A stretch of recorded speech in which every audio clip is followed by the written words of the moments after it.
নমস্কার বন্ধুরা, দেশি বিদেশি স্বাদ চ্যানেলে আপনাদেরকে স্বাগত জানাই। বন্ধুরা, আগে আমরা আপনাদের সামনে আমিষ কচু শাকের ইলিশ মাছের মাথা দিয়ে রেসিপি নিয়ে এসেছিলাম। আজকে আমরা বানাবো সম্পূর্ণ নিরামিষভাবে কচু শাক। এই রেসিপিটি আপনারা খুব চটজলদি ঘরোয়া উপকরণ দিয়ে ঘরেতে বানিয়ে ফেলতে পারবেন। এটি খুব কম সময় লাগে। তো আসুন দেখে নেওয়া যাক দুর্দান্ত স্বাদের নিরামিষ কচু শাকের রেসিপিটি।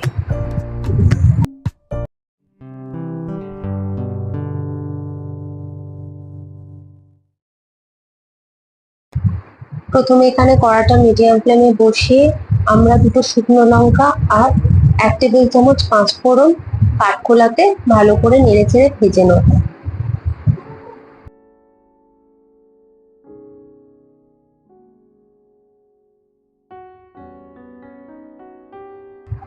পাঁচফোড়ন আর শুকনো লঙ্কা ভাজা হয়ে গেছে, কাঠখোলাতে সুগন্ধি বেরোতে শুরু করেছে। এবারে আমরা অন্য পাত্রে তুলে নিয়ে এটাকে মিক্সিতে গুঁড়ো করে নেব।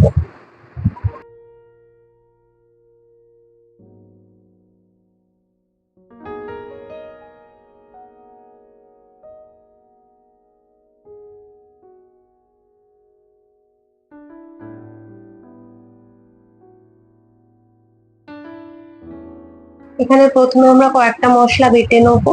তার জন্য রাখবে 1 ইঞ্চির কম আদা, 3টে কাঁচা লঙ্কা, 3টে কাশ্মীরি বড় শুকনো লঙ্কা রঙের জন্য, 1 টেবিল চামচ গোটা ধনে আর 1/2 টেবিল চামচ গোটা জিরে। এগুলোকে একসাথে আমরা বেটে নেব। এখানে কড়াতে দিয়ে দেবো কচু শাক সিদ্ধ করার জন্য পরিমাণ মতো জল দিয়ে মিডিয়াম ফ্লেমে গ্যাসটাকে অন করে দেবো।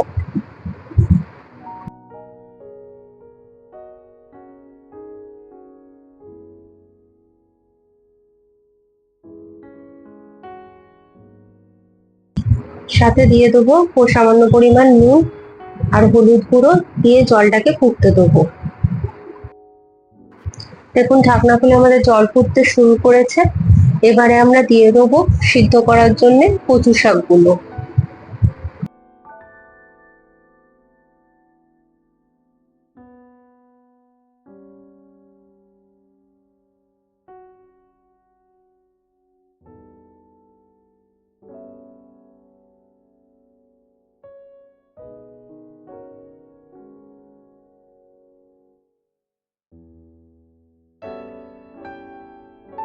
সাথে দিয়ে দেবো কাঁচা ছোলা দিয়ে আমরা মিডিয়াম ফ্লেমে 6 থেকে 7 মিনিটের জন্য বসিয়ে রাখবো। 7 মিনিট বাদে দেখুন, ঢাকনা খুললে আমাদের কচু শাক সিদ্ধ হয়ে গেছে। এবারে আমরা গ্যাসের ফ্লেমটা অফ করে কচু শাকগুলোকে একটা চুবড়ির মধ্যে বা অন্য পাত্রে তুলে নেব।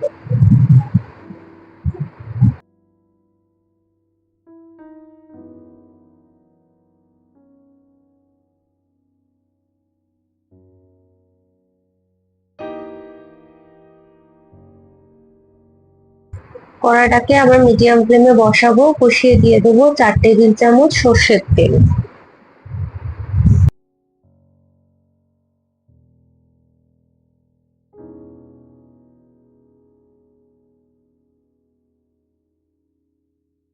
তেল গরম হয়ে গেছে। এবারে ফোড়ন হিসেবে আমরা দিয়ে দেবো কালো জিরে, 2টো শুকনো লঙ্কা আর 2টো তেজপাতা।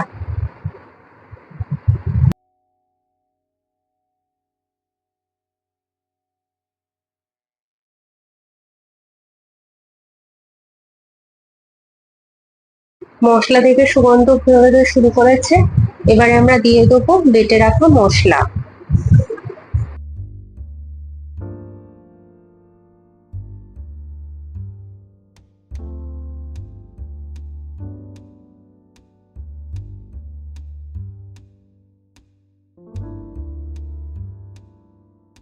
দিয়ে দেবো হলুদ গুঁড়ো আর স্বাদ অনুযায়ী নুন। আমরা কচু শাক সিদ্ধর সময় নুন দিয়েছিলাম, সেই জন্য আপনারা বুঝে আপনাদের স্বাদ অনুযায়ী নুন ব্যবহার করবেন। দিয়ে দেবো সামান্য মশলার বাটি ধোয়া জল দিয়ে আমরা 2 মিনিটের জন্য মিডিয়াম ফ্লেমে ঢাকা দিয়ে মশলাটাকে কষতে দেবো। 2 মিনিট হয়ে গেছে। ঢাকনা সরিয়ে দেখুন আমাদের মশলা থেকে তেল বেরোতে শুরু করেছে। এবারে আমরা দিয়ে দেবো সিদ্ধ করে রাখা কচু শাক আর ছোলা। একসাথে।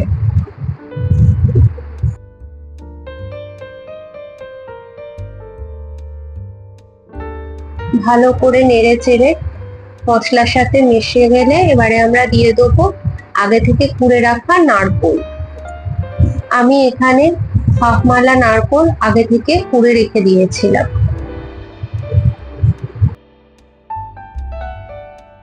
ভালো করে নেড়ে চেড়ে 5 মিনিটের জন্য মিডিয়াম টু লো ফ্লেমে ঢাকা দিয়ে রাখবো। 5 মিনিট হয়ে গেছে, ঢাকা সরিয়ে নিয়ে ভালো করে নেড়ে চেড়ে দিয়ে দেবো 2 টেবিল চামচ চিনি। এখানে নিরামিষ কচু শাকটা একটু মিষ্টি মিষ্টি হবে, আপনারা চাইলে চিনির পরিমাণটা বুঝে যে যা স্বাদ অনুযায়ী দেবেন। আমরা নিরামিষ কচু শাক একটু মিষ্টি মিষ্টি খেয়ে থাকি, সেই কারণে 2 টেবিল চামচ চিনি আমরা ব্যবহার করব।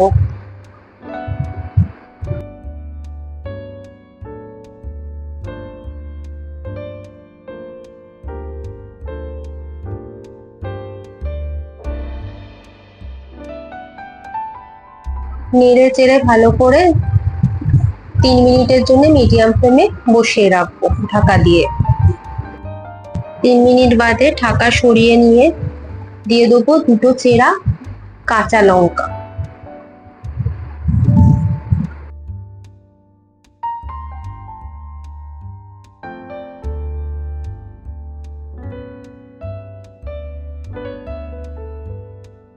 ভালো করে নেড়ে চেড়ে 3 মিনিটের জন্য আবার মিডিয়াম ফ্লেমে ঢাকা দিয়ে রান্নাটা হতে দেবো।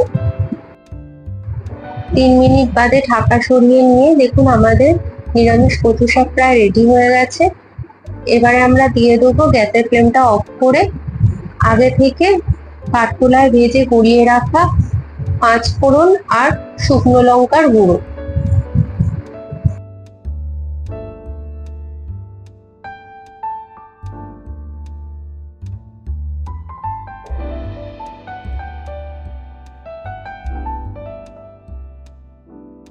ভালো করে মশলাটা মিশিয়ে 2 মিনিটের জন্য ঢাকা দিয়ে রাখবো। বন্ধুরা 2 মিনিট হয়ে গেছে, ঢাকা সরিয়ে নিয়ে দেখুন আমাদের রেডি নিরামিষ কচু শাক। বন্ধুরা দুর্দান্ত স্বাদের এই নিরামিষ কচু শাক আপনারা গরম গরম ভাতের সাথে পরিবেশন করবেন। আপনারা অবশ্যই ঘরেতে বানিয়ে দেখবেন আর আমাদেরকে কমেন্টে জানাবেন যে কেমন লাগলো। বন্ধুরা আপনাদের যদি আজকের এই রেসিপিটি ভালো লেগে থাকে তাহলে অবশ্যই আমাদের চ্যানেলটিকে সাবস্ক্রাইব করবেন, লাইক করবেন, শেয়ার করবেন, তাহলে সকলে জানতে পারবে। সাবস্ক্রাইবের পাশে যে বেল আইকনটা আছে সেটা প্রেস করবেন যাতে নতুন নতুন ভিডিও আছে সবার আগে আপনারা দেখতে পারেন। বন্ধুরা আরো একটা নতুন ভিডিও নিয়ে চলে আসবো, আজকে এই পর্যন্তই, ধন্যবাদ।